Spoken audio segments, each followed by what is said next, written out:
membangkitkan itu tadi apa namanya mental segala macam gitu kan. Bangkitkan juga rasa nasionalismenya karena itu juga harus ada gitu. Harus penting sekali. Ya kan, karena kalau kita ngeliat perbandingannya kan dengan segini banyaknya penduduk Indonesia, tapi apakah seberapa banyak gitu yang sudah bisa tembus ke dunia, ke global gitu produk yang kita buat gitu. Itu kan salah satu tanda kebangkitan itu kan kurang lebih kayak gitulah ya. Itu tanda negara kita nih maju gitu. Produk kita diakui sama dunia dan bahkan mungkin dikonsumsi gitu kan. Cuman kan untuk saat ini sampai saat ini kita masih jadi negara konsumen gitu. Yes. Jadi belum benar-benar jadi negara produsen gitu. Walaupun mungkin kita suka dengar berita misalkan ada brand ini ada di luar negeri dibeli sama orang luar prestasi gitu kan. ya. Cuman masih belum mendominasi. Yes. Dengan Indonesia yang segini banyak, dengan kaya banget negaranya, potensinya harusnya bisa lebih tinggi dari ini. Betul. Gitu.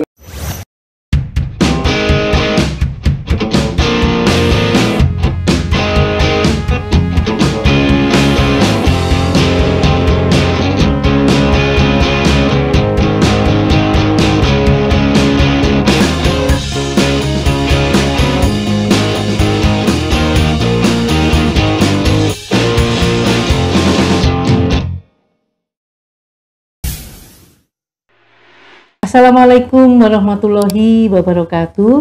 Pemirsa TV Masyumi dan Ahmad Yani Channel dari Sabang sampai Merauke, kembali bertemu dengan saya Utari Sulistiowati. Pada kesempatan ini kita mendapatkan tamu istimewa untuk satu diskusi yang juga istimewa.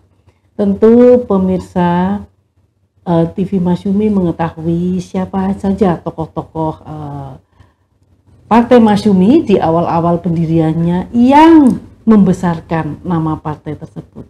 Jadi Partai Masyumi itu dibesarkan oleh para pendiri dan pengurusnya. Nah, dalam kesempatan ini sengaja kami menghadirkan keturunan daripada pengurus Partai Masyumi, yaitu dari keturunan Bapak Yusuf Wibisono.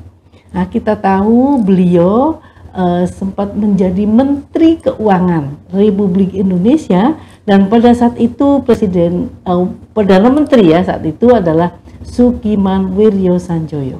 Nah, seperti kita ketahui pada saat itu ada sesuatu yang luar biasa yang diwariskan oleh Partai Masyumi dan terus bertahan hingga sekarang adalah THR, yaitu tunjangan hari raya. Nah, bersama saya sekarang di studio TV Masyumi hadir Mas Faruk dan Mbak Drestanta. Keduanya ini adalah cicit dari Bapak Yusuf Wibisono. Tentunya saya nggak mau menjelaskan, saya minta Mas Faruk menjelaskan ya. Assalamualaikum Mas Faruk, Mbak Dresta. Ya Allah, kita bisa ketemu nih, bagi saya itu sangat membahagiakan karena tentu kita harus lebih banyak mengenal keluarga besar dari tokoh-tokoh Masyumi, bagaimana cara mereka mendidik putra putri hingga cicitnya. Dan juga pemikirannya yang open minded dan dibilangin dulu dikategorikan sebagai progresif gitu, orang yang cukup berani gitu dengan segala macam ininya ya, perbedaan pendapatnya ya. Kalau dari kita itu sih, karena itu yang tetap dipertahankan juga di keluarga. Cicit itu gimana? Saya pengen tahu di cicitnya nih tadi yang buyut ya. Jadi Yusuf Wibisono punya putranya Pak Alif, kakek kita kakeknya Irsyad Wibisono, menurunkan lagi ke Alif Wibisono, menurunkan lagi ke Faruk. Ya Allah, jadi generasi keempat. Oh, Mbak Drestanta juga sama Mas Faruk ini kakak adik ya? Kakak adik kandung, luar biasa pemirsa. Jadi berdua ini aktif ya, aktif sebagai milenial, dan mereka juga sering tampil dalam diskusi mengungkapkan pendapat. milenial masa kini. Nah, kita tahu bahwa kita baru saja memperingati Hari Kebangkitan Nasional yang tepatnya jatuh tanggal 20 Mei. Tentu kita flashback ke belakang ya, siapa tokoh-tokoh pada waktu itu. Tetapi adalah lebih penting lagi bagi Mas Farouk dan Mbak Tristanta mengisi ini ke depan gimana nih ya, terutama apa yang kalian pikirkan mengenai kebangkitan nasional dan apa sih kebangkitan nasional kayak apa lagi yang akan milenial inginkan ini. Monggo silakan, rapat dulu nih. Ya saya rasa mungkin kita semua pasti sudah hafal ya, setiap tanggal 20 Mei itu diperingati sebagai Hari Kebangkitan Nasional yang dulu ditandai dengan berdirinya Budi Utomo ya oleh Dr. Sutomo dan dicetuskan Dr. Wahidin Sudirohusodo gitu kan. Dan itu tahun 1908 ya. Iya. Nah hari ini kita 2025 dan bagi saya tuh harusnya kita refleksi itu sudah sampai di mana ini, apakah kita benar-benar sudah merdeka terutama secara pikiran dan mental. Karena kan dulu kan tujuannya Budi Utomo sendiri kan itu untuk memajukan pendidikan, kebudayaan dan sosial supaya kita nggak punya mental yang terjajah. Cuman di zaman sekarang mungkin kita bisa melihat sebetulnya di banyak sektor itu banyak kemajuan. Kan terus kayak sekarang juga mulai kayak seperti brand-brand lokal Indonesia, seniman-seniman Indonesia dan yang berkembang gitu. Tapi apakah benar-benar kita pemikirannya sudah merdeka? Nah itu kan pertanyaannya. Yang mungkin yang perlu dibangkitkan sekarang itu adalah mental, karena kalau untuk ilmu sekarang kita bisa dapat nggak cuma dari buku-buku aja gitu ya, dari internet banyak, tapi masalahnya ini kan mentalnya, untuk mengolah ilmunya ini apakah mentalnya sudah kuat, prosesornya ini dari generasi yang sekarang ini, karena ini yang paling penting nih, kalau misalkan mental dan si prosesornya ini nggak dikembangkan, ilmu ini jadi percuma pengetahuannya. Jadi dia hanya ilmu aja, hanya data aja di kita gitu, tanpa bisa mengolah dan mengaplikasikannya gitu. Iya, artinya kan Indonesia ini luar biasa. Yes. Ada 17.600 pulau. Dan itu akan diserahkan kepada generasi Gen Z ya sekarang. Nah ini apa yang kalian pikirkan dengan seluruh warisan yang ini dan yang sudah dikerjakan sekarang ini, apakah kalian merasa itu benar atau tidak yang sudah dikerjakan oleh beberapa 7 presiden ya, sekarang presiden ke-8 dari tahun 45 sampai sekarang ini, dan kalian akan mengambil alih estafet itu ya kan? Jadi kan harus memang Indonesia incorporated gitu ya, artinya benar-benar. Nah ini apakah kalian ini melihat apakah ada transisinya nih, kelihatan nggak nih? Ada, jelas pasti ya, ada, yang terlihat ya. Ada yang terlihat, cuma mungkin kita yakin lah ya, presiden-presiden sebelumnya, presiden sekarang pasti memikirkan juga tentang hal ini gitu, pasti ya. Ya terlepas kita ada perbedaan pendapat atau apa gitu kan. Cuma kita hargai ya. Mungkin kalau dari kita yang sekarang belum jadi presiden, gitu, kita coba bergerak sendirilah gitu. Kita coba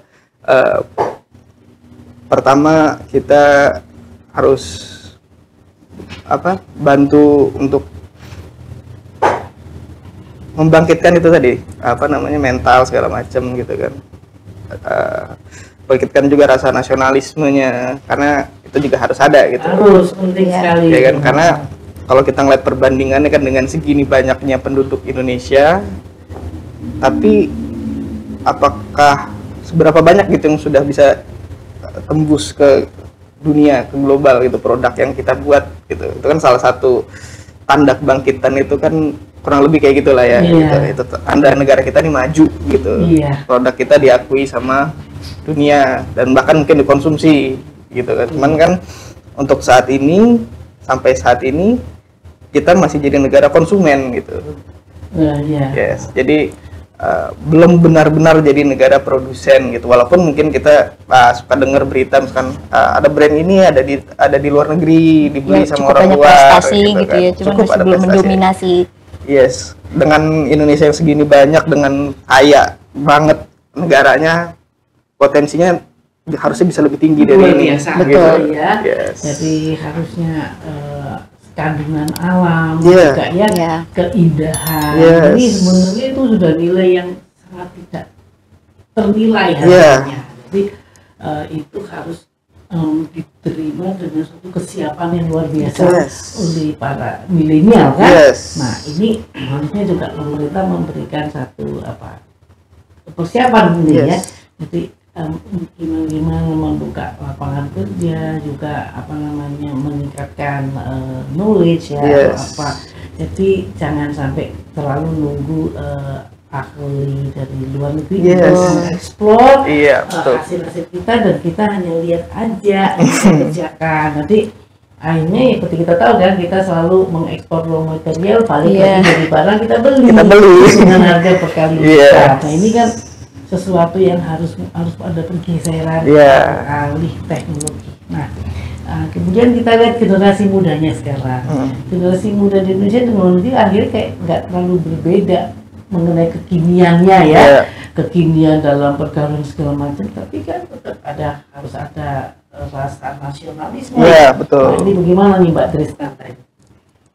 Kalau ya aku sendiri punya adik-adik lagi, ada dua adik lagi yang Gen Z gitu. Jadi aku juga cukup mengamati bagaimana mereka pergaulannya dan ya sebenarnya itu tadi secara di satu sisi banyak kemajuan juga di umur segitu dia sudah punya banyak informasi gitu kan. Cuman ini kan PR-nya bagaimana menanamkan nasionalisme gitu kan. Kalau menurut aku pribadi mungkin berawal dari pengenalan diri sendiri dulu, itu harus lebih dalam lagi dari usia dini gitu. Karena kalau aku sebagai milenial itu self love journey, self acceptance dan lain-lain itu prosesnya udah di umur 20-an akhir menjelang 30. Jadi rasanya seandainya aku mengenal dan menguasai diri sendiri lebih awal lagi gitu kan. Dan Indonesia ini kan mayoritas muslim ya gitu. Sebenarnya kan kalau kita mempelajari benar-benar agama ini kayak automatically kita secara IQ, EQ dan SQ tuh tinggi sekali gitu kan. Cuman kalau kita bisa lihat nih di sosmed ya, aku nggak tahu sih itu kebanyakan buzzer atau gimana, cuman maksudnya banyak ya yang kurang baik lah gitu komen-komennya, terus ngejudge muslim tapi ngejudge orang lain, misalnya belum berhijab yang ini yang itu gitu. Itu kan tidak mencerminkan dia itu muslim yang udah belajar dengan benar gitu. Tapi masalahnya persentasenya cukup banyak kalau aku lihat, sangat disayangkan gitu loh. Padahal kita ya dengan penduduk yang banyak, terus mayoritas muslim juga gitu. Mungkin kalau pendidikannya udah sejak dini itu tadi, pengenalan diri sendiri. Karena kalau kita sudah benar-benar kenal diri sendiri kan, untuk kita mengenal Tuhan, terus mengenal ciptaan itu kan jauh lebih mudah ketimbang kalau kita cuma dikasih brainwash lah, anggaplah gitu, oh ini yang baik, ini enggak. Itu kan jadi sulit gitu. Jadi aku lebih ke hal-hal yang sederhana sih gitu, maksudnya hal-hal yang apa ya, core-nya lah dulu, mendasar dulu gitu. Oke, jadi apa harapan ke depan? Punya harapan apa nih? Harapan ke depannya, Satu tahun nanti ini, 1 tahun merdeka 2045, apa harapannya? harapannya ya kita bisa benar-benar jadi negara yang maju dalam arti mandiri ya, kita nggak perlu takut lagi sama embargo. Jadi udah mandiri, kita bisa jadi negara produsen, kita dikenal bukan sebagai negara konsumen lagi, bukan dikenal sebagai netizen terbanyak gitu sama global, di mana orang bule tuh sibuk bikin konten Nyenggol makan nasi Indonesia goreng gitu gitu, ya. atau Indomie biar mereka Bakal rame nih, bakal viral kalau tapi nyenggol Indonesia kita gitu kan. sebagai produsen, kita jadi trendsetter ya gitu, karena kan kita marketnya di sini banyak gitu. Kalau semuanya ini nasionalisnya tinggi, ya majulah negaranya pasti. Iya. Nah ini berdua nih ke depannya kan yang Buyut ini kan juga pengurus partai Masyumi. Nah sejauh mana kalian mengenal Eyang Buyut itu, dan kira-kira ada keinginan nggak terjun di dunia politik? Gimana Pak? Gimana Pak? Ya yang Buyut, yang Yusuf Wibisono itu memang kita kan nggak ketemu karena kita lahir. Aku lahirnya tuh 10 tahun setelah beliau meninggal gitu, dan cukup telat juga. Dulu aku mikirnya karena lebih ke seni, dari kecil tuh aku seneng nari, nyanyi, itu dari umur 4 tahun gitu kan. Aku pikir kayaknya aku nggak ada ketertarikan ke politik atau ekonomi. Terus ya tapi seiring waktu, terus aku akhirnya mulai baca buku biografi beliau, itu banyak sekali pelajaran hidup yang bisa aku ambil, terus jadi mengingat dari mana saya berasal gitu kan. Dan ternyata beliau orangnya kritis, orangnya berani, terus apa ya, ya termasuk tokoh Islam yang moderat, yang pikirannya open minded gitu, dan menjunjung tinggi juga kebinekaan gitu kan, dengan ya dia kan juga anti rasisme kayak gitu-gitu. Dan ini kayaknya berat ya kalau jadi politisi. Ya cuman kita tetap harus kita sebagai milenial itu harus punya peran sih tentunya gitu. Jadi kan ya kebangkitan nasional kalau kembali lagi itu, jadi kita tuh harus apa ya, jangan, perubahan itu jangan cuma kita tunggu tapi kita berperan di dalamnya gitu kan. Oke. Terus Mas Farouk pesannya apa dong? Pesan sama generasi muda ini. Kalau pesan untuk generasi muda ya, yang jelas pertama itu jangan capek belajar, mempelajari diri sendiri, terus juga mempelajari juga tentang spiritual, ketuhanan, karena ya kita tinggal di dunia yang diciptakan sama Tuhan gitu, masa kita nggak pelajari Tuhannya gitu. Ya terus sama dalam belajar ini biasa kan kalau anak-anak sekarang ini lebih skeptis kalau masalah ketuhanan, itu mereka skeptis gitu. Cuma harus adil, skeptis ke Tuhan boleh, ke syariatnya gitu kan, maksudnya oh ini bener kan, ini boleh gitu kan? Tapi jangan lupa skeptis juga ke sains dan teknologi. Iya, jadi imbang gitu kan? Karena kan kalau sekarang banyak yang lebih percaya dengan omongan-omongan sains modern atau influencer gitu ya. Itu harusnya mereka skeptis juga kayak itu dong. Iya. Ya kan? Yang apa? Jadi sebenarnya memiliki sifat yang kritis tuh bagus sekali gitu kan. Kita skeptis dulu nih sebelum kita memeluk agama atau apa gitu. Jadi ketika kita beriman itu benar-benar yakin gitu, benar-benar tahu ilmunya gitu kan. Cuman jangan cuman karena sensi aja gitu, ada sentimen sama agama tertentu, ada tapi ke yang lain, ke ilmu lainnya percaya buta gitu. Jadi harusnya adil gitu. Jadi memang Gen Z itu harus benar-benar ya, belajar, mau mendengarkan juga, mau meluaskan. Oh, dan milenial harus jadi penengah.